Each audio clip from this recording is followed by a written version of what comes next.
bien, bonjour à toutes et à tous et bienvenue sur Tendance et Vision, votre émission dédiée aux nouvelles technologies dans le monde de l'entreprise.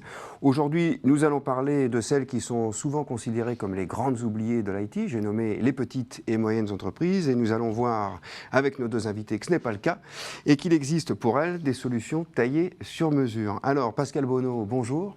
Bonjour. Vous êtes directeur des services et solutions chez LAFI. C'est cela. Jean-Christophe Dupuis, bonjour. Bonjour Stéphane. Vous êtes directeur de la division Surface chez Microsoft France. Alors Jean-Christophe, on va démarrer avec vous. Si on fait un rapide bilan sur les 15-18 mois qui sont passés, qu'est-ce que vous avez vu émerger comme tendance et notamment au sein de ces petites entreprises ? Alors effectivement, je vais sortir une notion qui commence à être bien connue maintenant, qui est celle de l'avènement du travail hybride, qui touche les grandes entreprises, mais aussi maintenant les entreprises de toute taille, dont les PME-PMI. Ce que l'on voit, c'est que maintenant, on se retrouve avec des collaborateurs qui reviennent au travail, mais reviennent au travail pas forcément toute la semaine. Si je prends l'exemple d'ailleurs de Microsoft, qui n'est pas une PME, mais nous, on est parti sur un accord de télétravail où on est 3 jours par semaine en télétravail et 2 jours au bureau, mais c'est complètement adaptable. Et le télétravail, quelle que soit l'entreprise, ce n'est pas forcément je suis au bureau ou je suis à la maison, mais ça peut être aussi le télétravail chez nos partenaires, chez nos clients. Et donc, on se rend compte que, quelle que soit encore une fois la taille d'entreprise, pour une PME-PMI, ce qui est stratégique, c'est d'arriver à faire que, quel que soit l'endroit où le collaborateur travaille, ça soit un endroit de collaboration avec les bons outils qui permettent de travailler à distance au mieux. Mais c'est vrai que quand on parle de télétravail, maintenant, on entend souvent aussi parler de nomadisme. C'est-à-dire qu'on n'est pas forcément chez soi, mais en tout cas ailleurs que sur son lieu de travail habituel. Pascal Bonneau, votre analyse à vous de ces derniers mois ? Alors, je partage l'avis de Jean-Christophe. Je rajouterai 2 complexités que les entreprises ont rencontrées ces derniers mois, ces dernières années. C'est, dans ce cadre de travail hybride, c'est la sécurité. Et en fait, on se rend compte que la sécurité des données, très vite, les entreprises ont mis de l'informatique chez les salariés. Et cette informatique, finalement, elle marchait tant bien que mal et elle a rencontré tout un tas de problématiques. Mais surtout, l'entreprise a été obligée d'ouvrir sa sécurité pour pouvoir justement mieux travailler avec ses salariés. Et là, on se rend bien compte que c'est un des problèmes que les entreprises rencontrent aujourd'hui. Le deuxième cas de figure, la deuxième problématique, c'est la casse. On se rend compte que les salariés qui travaillent à la maison sont dans un environnement qui sont le leur, dans la sphère privée. Et malheureusement, quand vous êtes en train de travailler, oui, vous pouvez avoir le chat qui saute sur la table, le café qui se renverse dans le clavier. Et là, pour les enfants qui jouent. Les enfants qui jouent. Et là, c'est terrible parce que finalement, la productivité de l'entreprise s'en trouve menacée puisque l'utilisateur ne peut plus travailler correctement avec son ordinateur, n'a plus accès à ces informations et donc cette façon de travailler amène un certain nombre de difficultés. Merci Pascal. Vous voulez compléter peut-être ce que vient de dire Pascal, Jean-Christophe ? Oui, alors, de toute façon, il y a une tendance de fond. La pandémie a accéléré ce qu'on appelle le travail hybride. Mais de toute façon, si on regarde une étude, par exemple, de Forrester et de l'Association des DRH français, ils voyaient déjà à 82% la digitalisation et donc l'IT et tout ce qui va supporter ce travail à distance comme étant un phénomène qui allait créer la cohésion dans l'entreprise. Donc de toute façon, cette dynamique, elle existait déjà, elle a juste été accélérée. Après, il y a effectivement un vrai besoin de cohésion. C'est-à-dire ce n'est pas parce qu'on est tous dans des endroits différents qu'on va être automatiquement inclus. Donc ça veut dire qu'on va avoir besoin d'outils, d'inclusion où quelqu'un qui est chez lui ou quelqu'un qui travaille dans l'entreprise, dans une salle où il y a 30 personnes, mais connecté à des gens qui sont chez eux ou chez des clients ou des partenaires, vont tous se sentir dans la même réunion. Et en plus de tout ça, ça crée, comme le dit Pascal, un phénomène de risque encore plus accru, surtout les risques informatiques qu'on connaît. Donc c'est sûr qu'il nous faut les bons outils pour que tout ça fonctionne. Voilà, effectivement, quand on vous écoute tous les deux, on se dit que pour des entreprises qui ne disposent pas forcément d'un service informatique interne ou d'une DSI, à proprement parler, comme certaines qui sont beaucoup plus grosses, ce n'est pas quelque chose d'évident de mettre tout ça en place, Pascal. C'est très compliqué. Et la plupart des décideurs qui ont mis au début de la pandémie leurs salariés en télétravail s'en sont évidemment très très vite rendus compte. C'est pour ça que nous, on a décidé assez vite de sortir une offre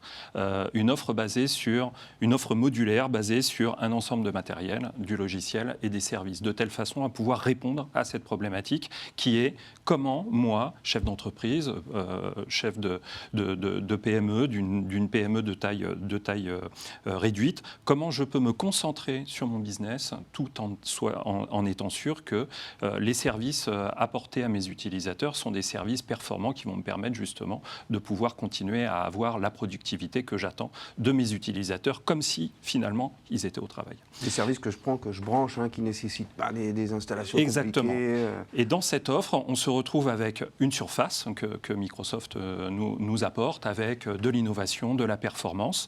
On se retrouve également avec tous les services de garantie qui vont bien, et puis la suite collaboratrice qui permet justement de pouvoir mieux travailler, de pouvoir utiliser des outils comme Teams, de pouvoir collaborer à distance avec différents outils, mais aussi de se voir, de se parler, de pouvoir organiser des choses à distance, comme si finalement on était un peu au travail. Et ce que souhaitent les salariés aujourd'hui, maintenant qu'ils reviennent dans ce monde hybride, c'est justement de pouvoir alterner entre le travail, comment je travaillais avant en 2019, comment je travaille aujourd'hui, et surtout comment je veux travailler demain. Et cette partie-là, elle s'accompagne de services que la FI propose. Et ces services-là sont des services d'accompagnement.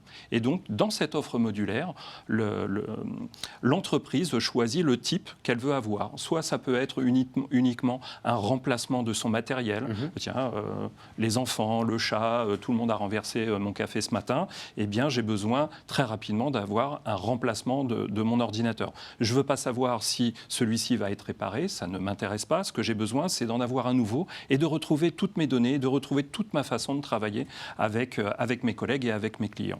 Donc ça, c'est la première partie. Et la deuxième partie, c'est aussi lorsque vous êtes face à une difficulté dans la sphère familiale, vous avez besoin d'appeler quelqu'un. Et quand vous n'avez pas, comme vous le disiez Stéphane, comme vous n'avez pas de spécialiste informatique au sein de l'entreprise, en fait, vous êtes un peu coincé, obligé d'appeler un collègue, un membre de la famille pour essayer de se dépatouiller avec son matériel. Faire un bricolage soi-même et créer plus de soucis qu'il y en avait.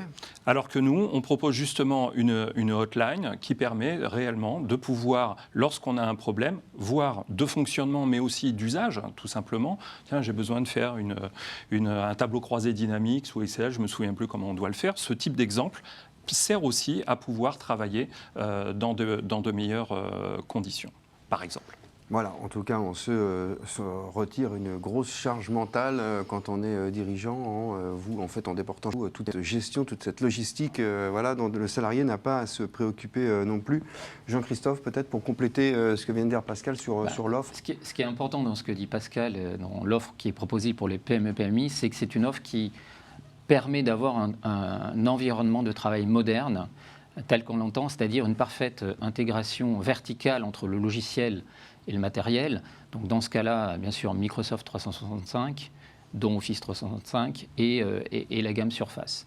Donc ça va permettre de faire, c'est quoi un environnement de travail moderne? C'est un environnement qui va donner des outils qui permettent la meilleure consommation possible de services cloud comme Teams, que tu as cité.